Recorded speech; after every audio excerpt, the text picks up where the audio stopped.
Hello guys, welcome to learn together. And आज हम बात करने वाले हैं how to improve your photos. देखिए, जो सिनेमेटोग्राफर या फिर वीडियोग्राफर होता है वो ऑन सेट मोमेंट कैप्चर करने के लिए काफ़ी सारी गलतियां कर देता है, जिनको हम एडिटिंग के द्वारा सही कर सकते हैं। तो चलिए स्टार्ट करते हैं। तो चलिए गाइस, स्टार्ट करते हैं आज की क्लास। तो अपनी कुर्सी की पेटी बांध लीजिए और पानी की बोतल अपने पास रख लीजिए, क्योंकि आज थोड़ी क्लास जो है वो लंबी होने वाली है। जैसा कि मैंने आपको पिछली क्लास में बताया था कि जब भी हम स्लो मोशन वाला पार्ट पढ़ेंगे तो मैं आपको फ्रेम रेट के बारे में अच्छे से बताऊंगा, मतलब कि एफपीएस के बारे में अच्छे से बताऊंगा। और स्लो मोशन करने के लिए ये नॉलेज होना काफी जरूरी है। तो चलते हैं हम हमारे कंप्यूटर स्क्रीन पे। तो आपको यहाँ पे एक चीज दिखाई दे रही होगी कि एफपीएस की जो फुल फॉर्म होती है वो होती है फ्रेम्स पर सेकंड। फ्रेम्स का मतलब यहाँ से फोटोज से है कि कुछ फोटोज जो है वो एक सेकंड के अंदर निकलती है, उन्हें फ्रेम पर सेकंड कहा जाता है।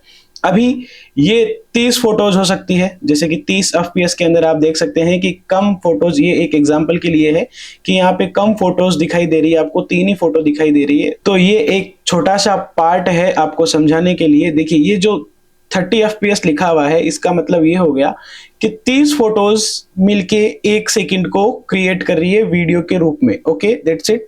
एंड यहाँ पे 60 फोटोज कैप्चर करके कैमरा दिखा रहा है एक सेकंड, और यहाँ पे 120 फ्रेम्स पर सेकंड से, यानी कि 120 फोटोज मिलके बना रही है एक सेकंड।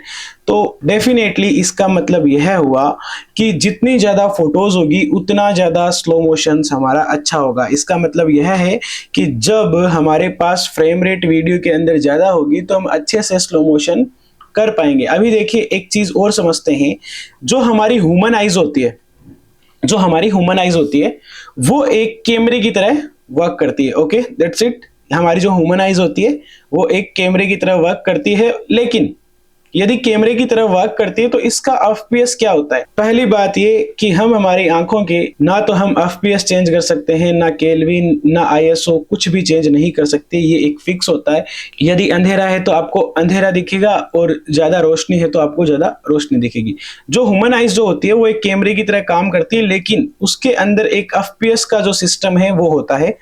एफपीएस जो होता है वो ह्यूमन आइज के अंदर होता है 24 एफपीएस, यानी कि हमें जो हमारी आंख है वो 24 फोटोज कैप्चर करके एक सेकंड का वीडियो दिखाती है।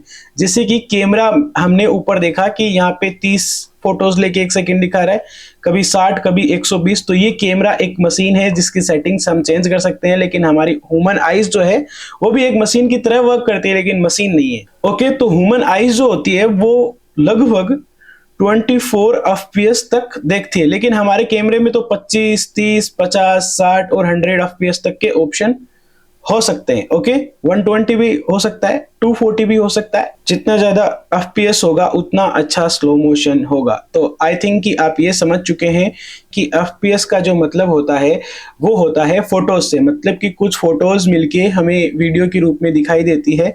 वो जितनी ज्यादा होगी उतना अच्छा स्लो मोशन होगा। और हमारी ह्यूमन आइज जो है वो लगभग 24 फ्रेम पर सेकंड पे काम करती है, मतलब कि लगभग ये मान लीजिए कि 25 फोटोज के आसपास हमें दिखाती है। ओके, यदि आप सिनेमा लाइन के कैमरास को देखोगे तो उनके अंदर एक फॉर्मेट आता है DCI फॉर्मेट, जहां पे एकदम करेक्ट 24 फ्रेम पर सेकंड के ऊपर जो है कैमरा वर्क करता है, एंड 48 की शटर स्पीड लेके आता है, या फिर शटर एंगल होता है उनमें जो 180 डिग्री का होता है, जिससे शटर स्पीड जो है वो हमारी डबल हो जाती है जितने फ्रेम्स में हम वर्क कर रहे होते हैं। ओके, तो अभी हम एक एग्जांपल लेके समझते हैं। मान लीजिए कि हमारे पास एक वीडियो क्लिप है एक सेकंड की। कितने सेकंड की? एक सेकंड की। ओके, एंड वो एक सेकंड के अंदर 100 फोटोज निकाल के हमें एक सेकंड दिखा रही है। मतलब कि ये कितने फ्रेम पे है?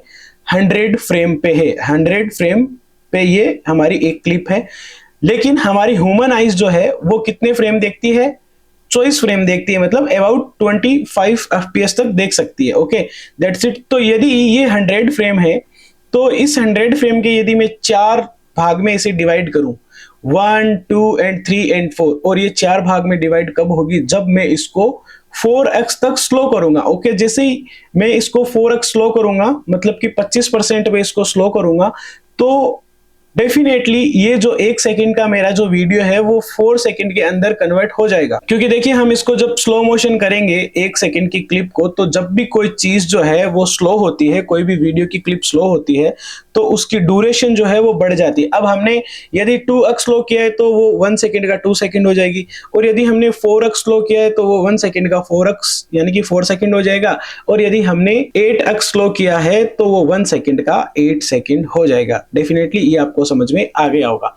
तो देखिए ये जो है मेरी 100 फ्रेम की एक क्लिप थी जिसको मैंने 25% तक यानी कि 4x स्लो किया, एंड 25 यानी कि 25 फोटोज अब आ गई, क्योंकि मेरे पास 100 फ्रेम थे, मैंने उनको 25% स्लो किया। 25% स्लो का मेरा मतलब है 4x तक स्लो किया, यानी कि 4 सेकंड के अंदर इसको मैंने डिवाइड कर दिया। ओके, तो अभी मेरे पास 100 फ्रेम थे, अभी 4 सेकंड के लिए मेरी क्लिप हो चुकी है। पहले 1 सेकंड ही थी तो मेरे पास 100 फ्रेम थे, अभी 4 सेकंड हो गई तो मैंने सबको डिवाइड कर दिए 25-25 फ्रेम। तो अभी मेरे आईज जो है वो आराम से स्लो मोशन को अच्छे से देख सकती है। लेकिन यदि आपने इस क्लिप को और ज्यादा स्लो किया, यदि आपने इस क्लिप को और ज्यादा स्लो किया, तो ह्यूमन आईज जो 24 फ्रेम्स देखती है उससे यदि कम फ्रेम्स होती है तो हमें वीडियो के अंदर जर्क दिखाई देता है।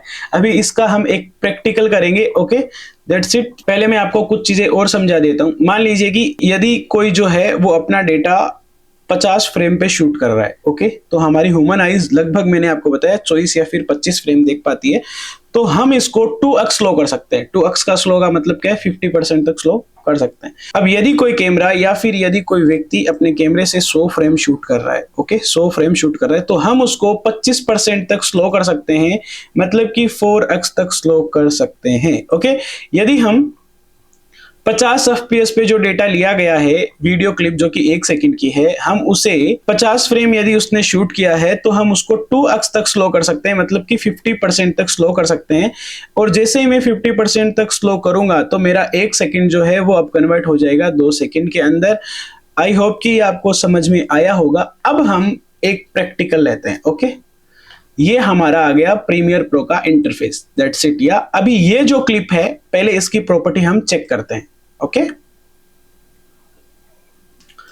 तो ये जो है वो मेरी क्लिप है। मैंने इस पे राइट बटन क्लिक किया and go to media file properties. Okay, अभी मैं यहाँ पे देख पा रहा हूं कि ये फाइल जो है वो, पहली बात तो इसका जो इमेज साइज है वो है 4K का। That's it. एंड इसकी फ्रेम रेट जो है वो 100। ओके, तो अभी मैं क्या करूंगा आपको समझाने के लिए कि 1 सेकंड का हम 4 सेकंड यहाँ पे कर सकते हैं, तो मैं 1 सेकंड का वीडियो जो है वो ले लेता हूं। ओके, ये मैंने लगभग 1 सेकंड का वीडियो ले लिया, पूरा ही ले लिया लगभग। क्या ओके, तो अभी क्या है कि मेरी 1 सेकंड के अंदर 100 फ्रेम निकल रही है, और मेरी आईज जो है वो 24 या फिर 25 सेकंड तक देख सकते हैं। हम 24 या 25 फ्रेम तक ही देख पाते हैं, और स्लो मोशन को हम देख सकते हैं, लेकिन एक रिकॉर्ड की गई फाइल को हम वापस से प्रीव्यू नहीं कर सकते, इसलिए हम रियलिस्टिक के अंदर स्लो मोशन नहीं देख सकते। जैसे कि मैं हाथ आपके सामने हिला रहा हूं और ये मोशन ब्लर आ रहा है, तो ये आप इसको स्लो मोशन करके नहीं देख सकते। ओके, यदि क्लिप ऐसे आ रही है और उसके अंदर फ्रेम रेट काफी ज्यादा है मेरे आईज के अंदर या हमारी आईज के अंदर, तो 24-25 फ्रेम्स है, इसलिए हम उसको स्लो नहीं कर सकते, और ना ही एक ऐसा प्रीव्यू का कोई ऑप्शन है हमारे पास।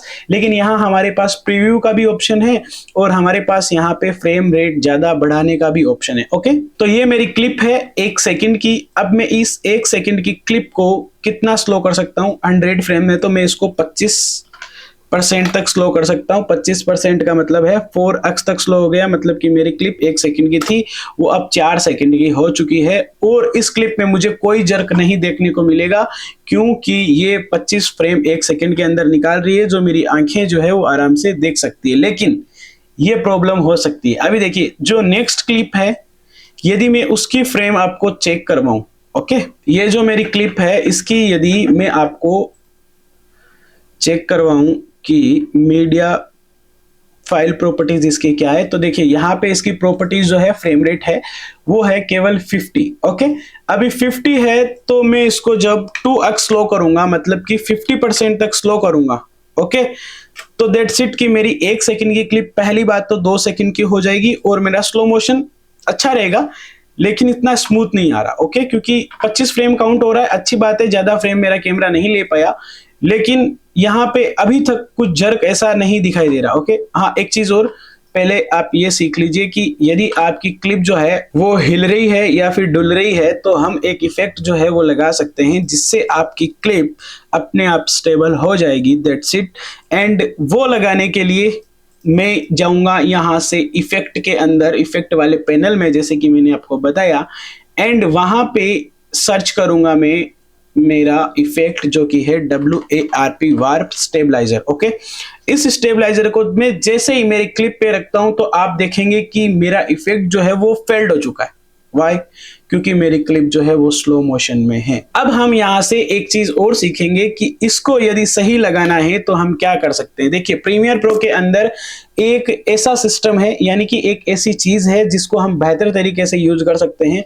जो भी हमने क्लिप पे काम किया है, उसको हम लॉक कर सकते हैं एक फाइल से जिसको हम नेस्ट कहते हैं। क्या कहते हैं? नेस्ट। नेस्ट से मतलब होता है एक नई क्लिप आपको प्रीव्यू होके दिखती है जिसपे कुछ वर्क नहीं किया गया, लेकिन हाँ रियलिस्टिक में उस पे वर्क किया गया है। मान लीजिए कि हमने इस क्लिप के ऊपर 50% तक का स्लो मोशन लगाया। ओके, तो मैं जैसे ही इसको नेक्स्ट बनाऊंगा ये 100% पे आ जाएगी क्योंकि वो एक नई क्लिप बन चुकी होगी। तो नई क्लिप बनाने के लिए, यानी कि नेक्स्ट बनाने के लिए, हमें यहाँ पे माउस का राइट बटन क्लिक करना है and that's it, go to next, और आप यहाँ से नेक्स्ट बना सकते हो। लेकिन यदि आपको इसका शॉर्टकट बनाना है तो आप यहाँ से जाइए प्रीमियर प्रो के अंदर और वहां पे आप जाइए कीबोर्ड शॉर्टकट। ये आपकी दूसरी जगह हो सकता है यदि आप विंडोज यूज करते हैं। आपको यहाँ पे सर्च करना है NEST, नेस्ट। Okay, nest. इस नेस्ट के जैसे कि मैंने शॉर्टकट बना रखा है N, तो आप भी N बना सकते हो यदि आपने कोई शॉर्टकट नहीं बना रखा है। ओके, तो मैं जैसे ही N प्रेस करूंगा और तो ये इसका नाम पूछेगा कि यदि आपको कुछ नेस्ट का नाम देना है तो आप दे सकते हैं। नेम जो है, फिलहाल जो है मुझे कोई नेम नहीं देना तो मैं इसे ओके प्रेस कर दे रहा हूं। अभी देखिए, ये इसको हमने, इस क्लिप को ही हमने 50% तक स्लो किया था ना, लेकिन बताइए फिर भी ये अभी तक 100 पर है क्योंकि ये अब एक नई क्लिप बन चुकी है। नेक्स्ट का मतलब होता है सारा वर्क जो आपने क्लिप के ऊपर किया है उसे आप लॉक कर सकते हो, एक नई फाइल क्रिएट कर सकते हो। ओके, तो मैंने अभी जो है मेरी क्लिप को न्यू क्लिप बना दिया, मतलब कि नेक्स्ट बना दिए। अब यदि मैं इस पे अपना इफेक्ट वार्प स्टेबलाइजर यूज करूंगा तो ये डेफिनेटली काफी अच्छे से वर्क करेगा। तो अभी मैं आपको प्रीव्यू दिखाता हूं कि मेरी क्लिप जो है वो हिलनी डुलनी बंद हो गई। ओके, लगभग काम मेरा जो है वो हो गया। ओके, अभी इसको मैं बंद करके दिखाता हूं कि ये जो नहीं था तब मेरी क्लिप कैसे हिल रही थी। ये देखो। ओके, ये अपनी क्लिप देखिए। Okay, done. आई थिंक कि आपको ये समझ में आया होगा।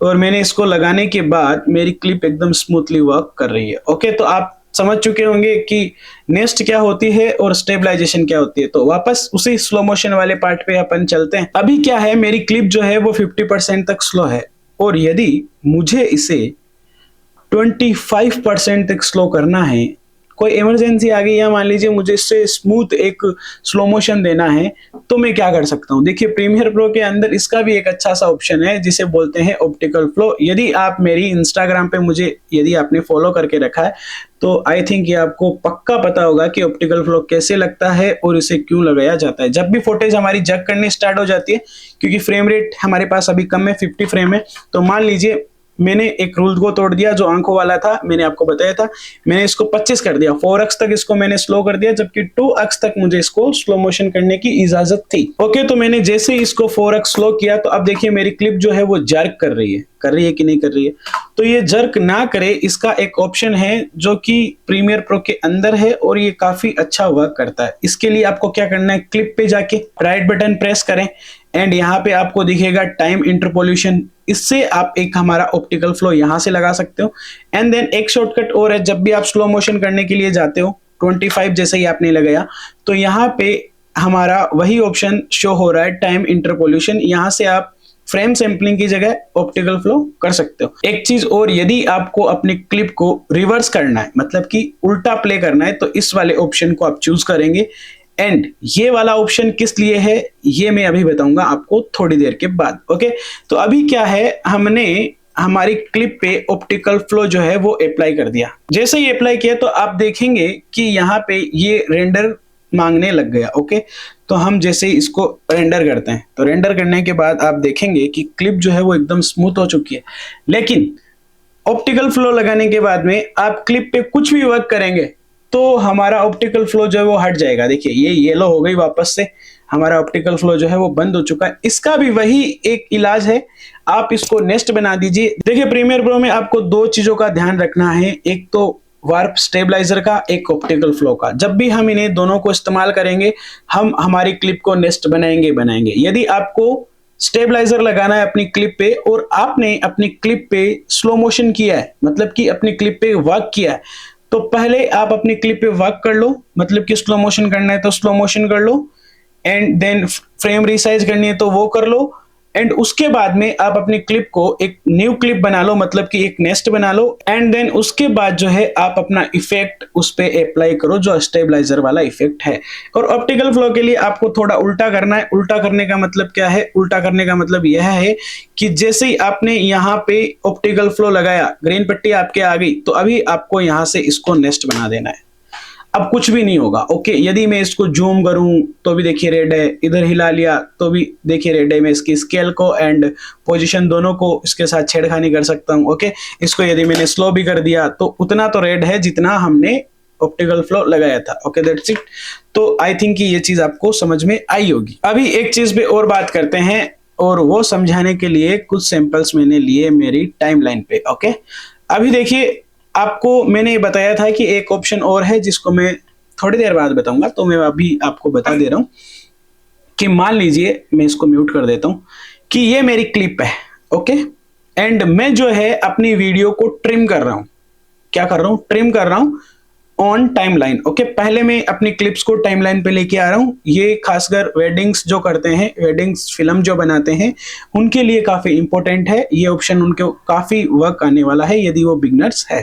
तो उनको क्या करना है, एक क्लिप पे जाना है एंड देन जैसे ही आप स्लो मोशन के लिए, अच्छा हाँ मैंने एक चीज तो आपको बताई नहीं, मैं स्लो मोशन कर रहा हूं लेकिन उसकी शॉर्टकट की मैंने आपको नहीं बताई, तो आपको पूछना चाहिए ना। देखिए स्लो मोशन की यदि आपको शॉर्टकट की याद करनी है तो दैट्स इट, आप इतना याद रख सकते हो। स्लो मोशन का मतलब हो गया स्पीड से, और स्पीड का मतलब आप समझिए रनिंग से। ओके, तो जब भी कोई ह्यूमन रनिंग करता है फास्ट या फिर स्लो, हम हमारी क्लिप को क्या करते हैं स्पीड के लिए, या तो फास्ट या फिर स्लो। तो आप रनिंग से याद रखिए आर को, और उस आर को हमें कंट्रोल करना है। सो दैट्स इट, हमारी जो स्लो मोशन की शॉर्टकट की है वो रहने वाली है कंट्रोल प्लस आर। जैसे ही मैं कंट्रोल प्लस आर को प्रेस करूंगा तो यहाँ पे एक पॉपअप जो है वो ओपन होगा। अब मुझे जितना स्पीड जो है, जो मैं आपको समझा चुका हूं, आप देना चाहते हैं वो दे सकते हैं। Okay, that's it. एंड दूसरा ऑप्शन वही वाला, आप राइट बटन माउस का क्लिक करोगे एंड नीचे नीचे यहाँ पे आओगे, एंड सो क्लिप की फ्रेम्स आपको दिखाई दे रहे हैं एंड टाइम रैंपिंग आपको दिखाई दे रहे हैं, एंड यहाँ से आप स्पीड को कंट्रोल कर सकते हो।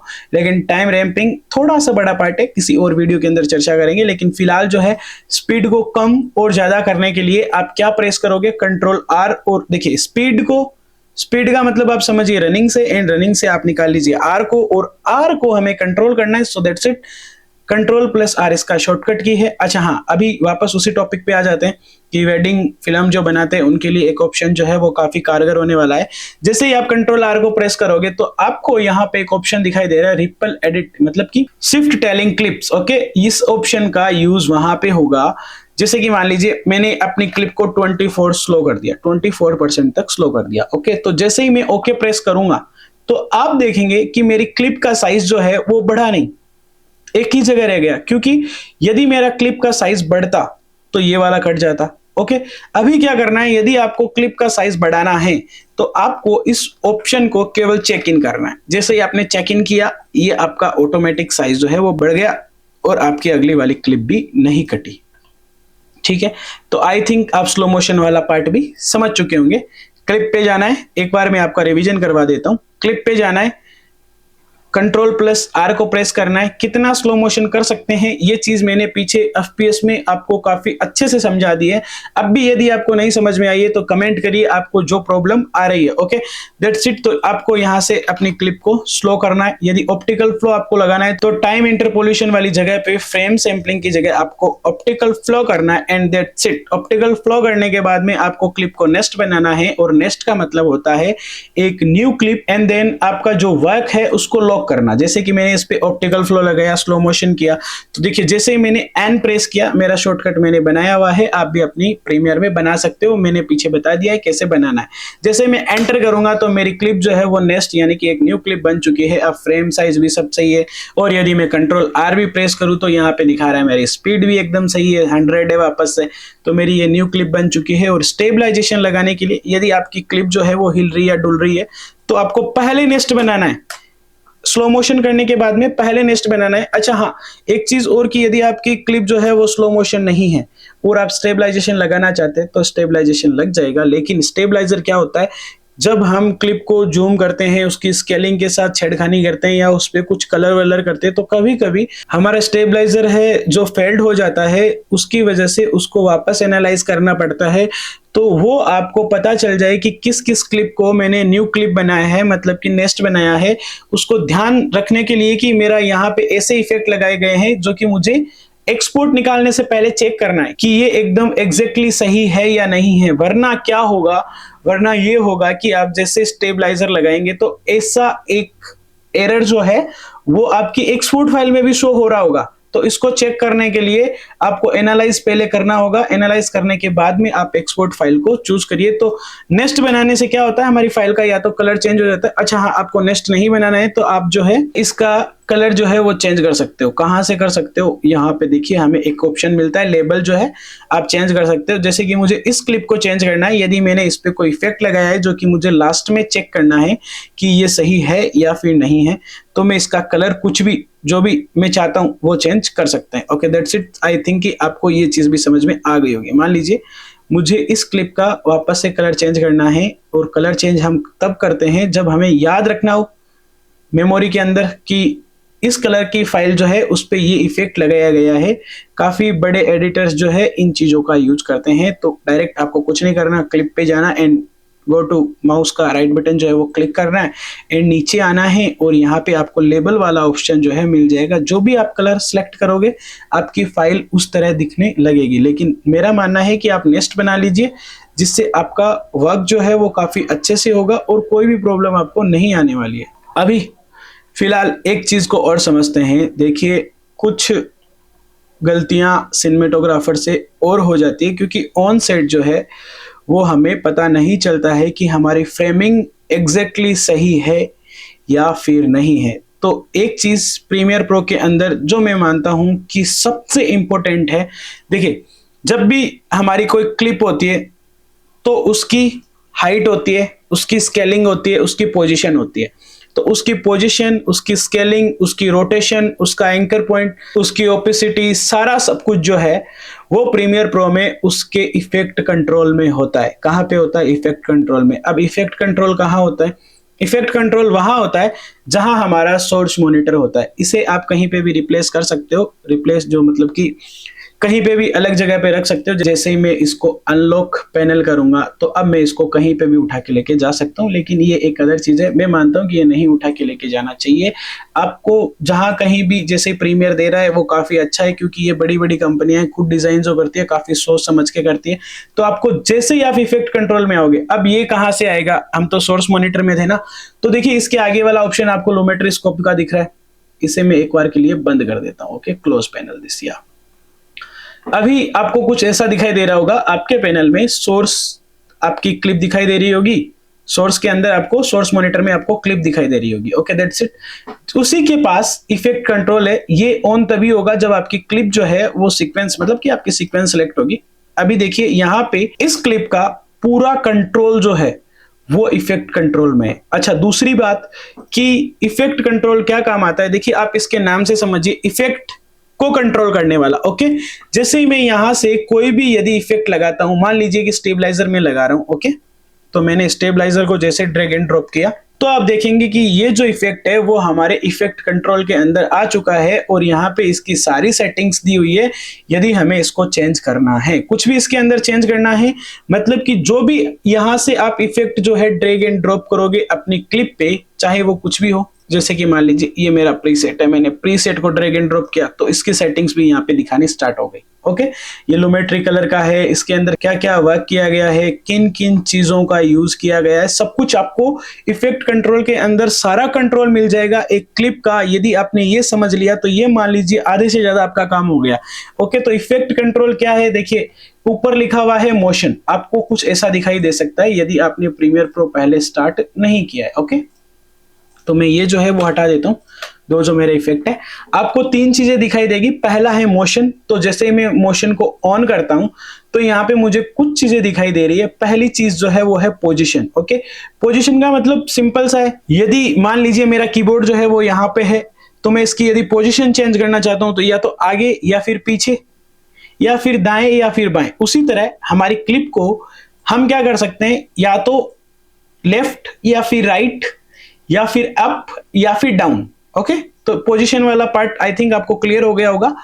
अब देखिए यहां से एक ऑप्शन मिलता है जहां पे आप देख सकते हो रीसेट पैरामीटर। ओके, तो मैं इसको एक बार के लिए रीसेट कर देता हूं। यदि आपसे कुछ गलती हो गई है साइज के रिगार्डिंग तो आप यहां से इसको क्या कर सकते हो, रीसेट कर सकते हो। दूसरा ऑप्शन जो है मेरा मोशन के अंदर है वो है स्केल। स्केलिंग सिंपल सी बात है, जूम कर सकते हो एंड जूम आउट कर सकते हो, दैट्स इट, या वेरी सिंपल। वापस मैं यहां से इसे रीसेट कर देता हूं। एंड रोटेशन वही सेम चीज, आप इसको क्या कर सकते हो, रोटेशन कर सकते हो एंड यहां से रीसेट कर सकते हो। अभी देखिए जो लोग प्रीमियर प्रो सीसी 2025 2024 यूज कर रहे हैं उनके पास ये एक ऑप्शन और आएगा मोशन के अंदर, जो कि पहले इफेक्ट के अंदर आता था। यहाँ पे हमें सर्च करना पड़ता था, CROP, क्रॉप नाम का एक इफेक्ट है, जो कि मैं जैसे ही मेरी क्लिप पे डालता हूं तो आप यहाँ पे स्क्रीन पे देखेंगे कि एक बार और मेरे पास एक क्रॉप और आ चुका है। लेकिन ये बाय डिफॉल्ट जो है प्रीमियर प्रो अब डायरेक्ट इफेक्ट कंट्रोल के अंदर ऑलरेडी देने लग गए हैं, क्योंकि ये काफी यूजफुल है। जैसे कि मान लीजिए मुझे क्रॉप करना है लेफ्ट साइड से मेरी क्लिप को, तो ये देखिए हो गई। यदि राइट साइड से करना है तो राइट साइड से हो गई, यदि टॉप से करना है तो टॉप से हो गई, और यदि बॉटम से करना है तो बॉटम से हो गई। तो यदि मुझे कुछ क्रॉप करना है तो मैं क्रॉप कर सकता हूं, एंड यदि मुझे इन पैरामीटर्स को रीसेट करना है तो मैं यहां से रीसेट कर सकता हूं, दैट्स इट। अभी एक चीज और जो कि आज हम सीखने वाले हैं वो है मोशन। मोशन मतलब कि हिलाना डुलाना। अभी देखिए प्रीमियर प्रो में कुछ मोशंस हम कर सकते हैं, अच्छे से कर सकते हैं यदि आप इन्हें समझना चाहते हैं। मान लीजिए यदि आपको A पॉइंट से B पॉइंट तक जाना है तो आपको चलना पड़ेगा। उसी तरह ये मेरी एक क्लिप है जिसकी साइज जो है मैंने इस साइड कर दी। मान लीजिए यहाँ पे मैं चाहता हूं कि ये जो वीडियो है यहां से यहां तक आए। ओके, तो यहाँ पे देखिए आपको एक वॉच जैसा जो है साइन नजर आ रहा होगा, जिसे हम बोलते हैं टॉगल एनिमेशन। ओके, तो मैं इसको ऑन करता हूं। जैसे ही मैंने इस पे चिक किया तो आप यहाँ पे देखेंगे एक की फ्रेम जो है वो मेरी लग चुकी है, दैट्स इट। तो स्टार्टिंग पोजीशन जो है ये मेरा स्टार्टिंग पोजीशन है जहां पे मेरा हेड है, और ये मेरी लास्ट पोजीशन है जहां पे मेरा हेड है। तो स्टार्टिंग पोजीशन जो है वो मेरी ये है, एंड एंड पोजीशन में चाहता हूं कि लास्ट तक आते आते ये फुटेज वापस अपनी जगह पे आ जाए, मतलब रीसेट कर देता हूं मैं पैरामीटर। ओके, जैसे मैं रीसेट वाला ऑप्शन दबाता हूं तो ये वापस अपनी जगह पे आ गई। अभी आप एक चीज नोटिस करेंगे कि ये क्लिप पहले यहाँ पे थी, एंड जैसे जैसे चल रहा है क्लिप, देखिए आपको दिख रहा है, तो ये एक क्लिप का एनिमेशन जो मैंने लास्ट टॉगल एनिमेशन लगाया है वहां तक पूरी जाएगी। ओके, अभी आप ऐसा कहां कहां कर सकते हो, आप ऐसा स्केलिंग रोटेशन सब में कर सकते हो। तो मैं आपको एक बार करके दिखाता हूं, मैं सब कुछ रिसेट कर लेता हूं। Okay, that's it. अभी क्या करना है, मान लीजिए कि मुझे स्टार्टिंग के अंदर सब कुछ ऐसा ही चाहिए, मेरी फ्रेम जो है स्टार्टिंग में यही होनी चाहिए। तो मैं ये जो सारे टॉगल एनिमेशन है, पैरामीटर्स जो है मेरे, मैं इन पे सब पे, इन सब घड़ियों पे क्या कर देता हूं, टिक कर देता हूं। ओके, चेक इन कर लेता हूं। एंड जैसे जैसे मैं चेक इन कर रहा हूं आप यहाँ पे देख रहे होंगे कुछ की फ्रेम्स मेरी फुटेज पे लग रहे हैं। ओके, अभी मैं आगे लेके जाता हूं। ओके, यहाँ पे मेरा लास्ट हेड है, मैं यहाँ पे चाहता हूं कि मेरी क्लिप जूम हो, तो मैं इसकी स्केलिंग को जूम कर रहा हूं, एंड मेरा क्लिप का जो साइज है वो लास्ट का ये रहना चाहिए। ओके, एंड जो मेरा रोटेशन है, रोटेशन की मतलब ऐसे करना है, ऐसे करना है। ओके, वो मैं चाहता हूं कि ये कुछ ऐसा दिखाई दे। Okay, that's it. ओके, तो आप नीचे वाली की फ्रेम को मैं यूज नहीं कर रहा हूं एक बार के लिए, तो आप देखेंगे कि मेरे रोटेशन, स्केलिंग और पोजीशन तीनों एक साथ वर्क करेंगे। देखिए जूम भी हो रहा है, पोजीशन भी शिफ्ट हो रही है, और फुटेज जो है वो रोटेट भी हो रही है। तो ये आपको समझाने के लिए, एक एग्जांपल के लिए मैं बता रहा हूं। आप इससे काफी इफेक्ट बना सकते हो, डोली जूम जैसे। तो जैसे जैसे हम सीखते जाएंगे आपको मैं सारी चीजें क्लियर करता जाऊंगा। Okay, that's it. I think कि ये आपको समझ में आ गया होगा। एक चीज तो ये कि यदि सिनेमेटोग्राफर ने फ्रेम अपनी सही नहीं चुनी है तो हम फ्रेम को सही कर सकते हैं। जैसे कि मान लीजिए मुझे लगता है कि ये फ्रेम यहाँ से सही है, ओके, ये सही नहीं थी, ये फ्रेम सही है, तो मैं इसको जूम कर सकता हूँ, इसकी पोजीशन को शिफ्ट कर सकता हूँ बिना एनिमेशन के, ओके।